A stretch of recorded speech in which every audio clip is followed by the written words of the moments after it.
Incredible. What tuning was he in? I'm trying to figure this out. That was not standard tuning. I don't know what that was. Wow, that was awesome, dude. Hello, YouTube. How are you all doing? And welcome to The Sound Live.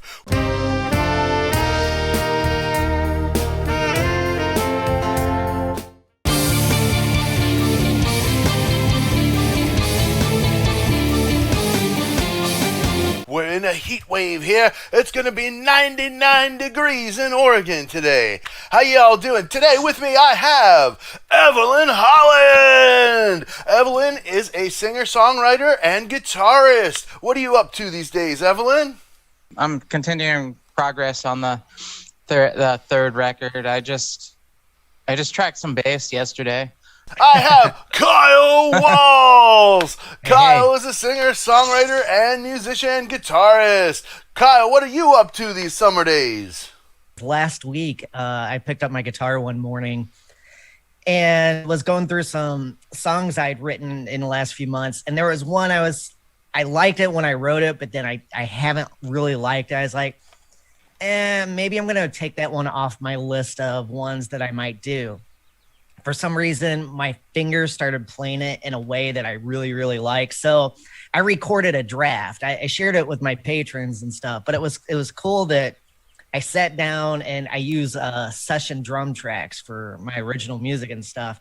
So I found some drums I liked. I got everything arranged really cool. I added some bass, and it was fun to sit down and record again because it's been a little while since I recorded something new, studio wise. So that's fun stuff.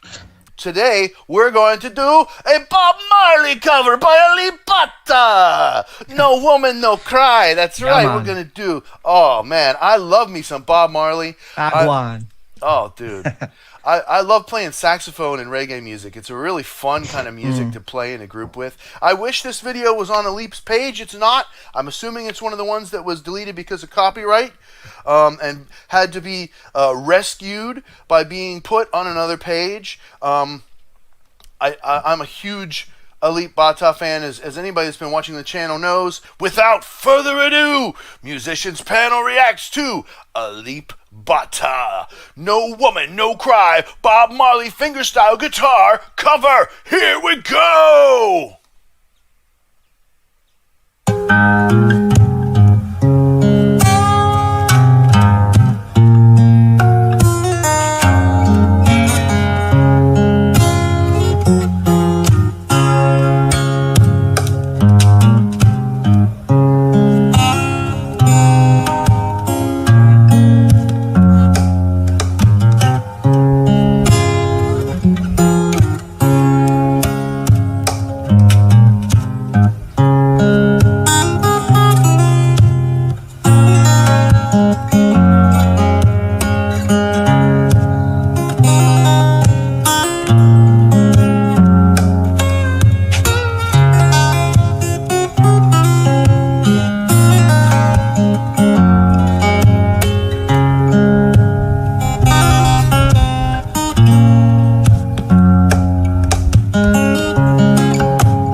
incredible. What tuning was he in? I'm trying to figure this out. That was not standard tuning. I don't know what that was. Wow, that was awesome, dude. Man. So, like, because he was hitting those bass notes, I think on the 6th string. He was playing ba da da, and then when you hit the da, the last note he was hitting an open string. So I'm like, what? Was he in like open G tuning, or he was in something. I don't know what it was. Yeah, and I was looking at what one part he had his finger. Well, if it was in standard, it'd be like in like a C sharp bass note, and then trilling like where the C would be on the B string. I think either that or on the open E F if it was in standard. So I was trying to figure that out too. Like, yeah, he was not in standard tuning. That's straight. I discovered that. And he was playing in D. I don't know if he was tuned to D, but he was playing in D rather than in C. I'm used to hearing that song in C, not that you, of course, play in whatever key you want. When I watched this before, I noticed this is one of the first times I saw him play guitar in classical position, where it's on your other leg, where it's on the same side as your fret hand, and it's angled different, and that's a much more ergonomically pleasant way to play guitar once you get used to the posture of playing that way. Yeah, so it was kind of interesting. And something I will be willing to bet, even though not much because I'm a teacher and musician, but after seeing this, I'm totally convinced that he's using electric guitar strings on his acoustic. And that's not a bad thing. I mean, they're usually cheaper than acoustic strings. And they might be easier to get in various places.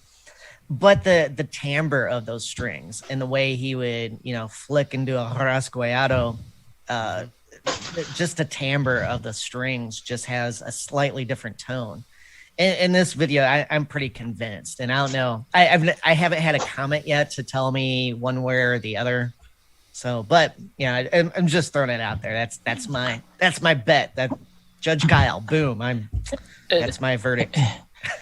Either that or maybe it's just the neck is or the guitar itself is super low action. But I would have to bet it's probably electric strings. Just listening to it and the fluidity of it, yeah. Yeah, that's cool too. Why not? I know. Yeah. I like the percussive, the percussion that he was doing in between all the, doing the bass and the melody, and like that was a nice touch. All in one song, man. All in one. He's like, it's almost as complex as like an 8-bit Nintendo. Where you have the drums and the bass and the melody and the alto part, all whatever, you have your 4-part harmony and your drums, and it's the most minimalistic that you could have to make like a really full sound, right? It's almost he's got that, man, but with a whole lot of soul. Oh my god. Yeah, he's so good at filling musical holes, but not overfilling them. Like hitting the pulse. Yeah, like just that one little teeny weeny little embellishment that he could add to the song, but it's never like over the top. It's never distasteful. It's never disrespectful to the song. Right. It's always, yeah. And the percussion was really good on this one. He was in a totally different position, holding the guitar differently. So he was doing some different percussive techniques. And I think was he hitting the guitar with his elbow at all? I wasn't sure if his elbow or like the heel of his hand. I didn't think it, because Faye was using the elbow, but I think it was more here. Yeah. Yeah. Well, and Faye does use like his heel too. Okay. I just watched that one. Yeah. So I definitely gonna do more. Oh yeah. Yeah. You'll see a lot more influence the more you see those guys. It's cool stuff. Yeah. It seems like Faye plays like, he plays with it sitting on a table though, so it's a little different in that case. Yeah, there's so many different great ways to play, And you know, like ever since I started with fingerstyle, like I just have never turned back. And I mean, you know, ever since I started playing guitar, I never turned back. You know, but there's just something about fingerstyle, like having your actual fingers on the strings versus, and they're not against using a pick. Now I can just do 5 times more than I could do with a pick. You know what I mean? So like I'll still use a pick sometimes for certain things, but generally I'd have to be playing something pretty chunky to use a pick. You know what I mean? Because otherwise I just, you know, either strum, or if I'm going to strum or do arpeggios, either way I throw the pick away, man. Right? Yeah. That's like all the downstrokey stuff, or you know, the really fast. Yeah. But oh man. Well, and see what you two. Yeah. Oh yeah. Well, I'll see what you two think, since you know, musicians and drummers as well. I always thank you. Equate to like fingerstyle. When you're just picking, you have technique and stuff, but you don't have quite as many if you're doing fingerstyle with your pick hand. Mm-hmm. And I explained it to a drummer one time that was playing like with the rock grip, holding both sticks the same way instead of the traditional jazz grip. Mm-hmm. You know, where your hand or your palm is upturned, usually on your left hand. That's a marching too. They do that. Yeah. Well, and I said, you know, there's a reason why you have one hand upturned, so you can do all these other techniques that you can't do. Mm-hmm. And the drummer kind of looked at me because he played guitar as well. And he's like, okay, I get what you're saying now. I get it. You know, I mean, he still wanted to drum the way he wanted to drum, which is cool, you know, but it was a fun conversation, because you're like, why do you use your fingers sometimes? Just use, it's like, because, you know, fingers, you know, I don't know, that sometimes you just need that sound. I mean, that's what, I mean, if you want to use both, you can just do hybrid picking, which is really, I mean, once you get the technique down, it actually very useful. You know, that's something that I just never really got into, although it's really neat. Also, like using a thumb pick is another a way you can do it. Oh, I've never really got into that either. Oh, Matthew, don't. Just don't. Yeah. Just don't. Yeah, whenever I see people finger picking with thumb pick, it's like, okay, I get it. You don't want to have a thumbnail that's like a little bit more than 1/8 of an inch long. I get it. Thank you so much, everybody, for being here with me. Thank you, Eve. Thank you, Kyle, for being my awesome guest. Everybody, make sure you mash that like button.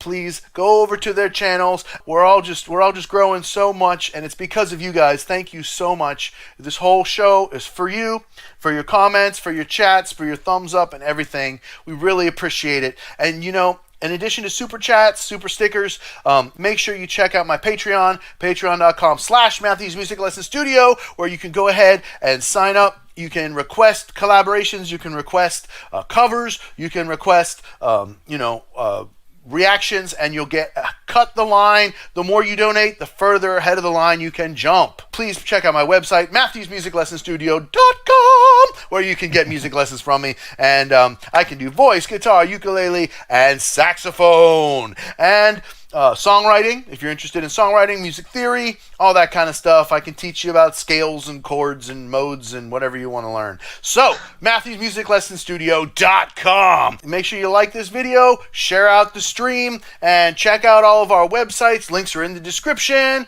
I'll see you guys all next time on The Sound Live High.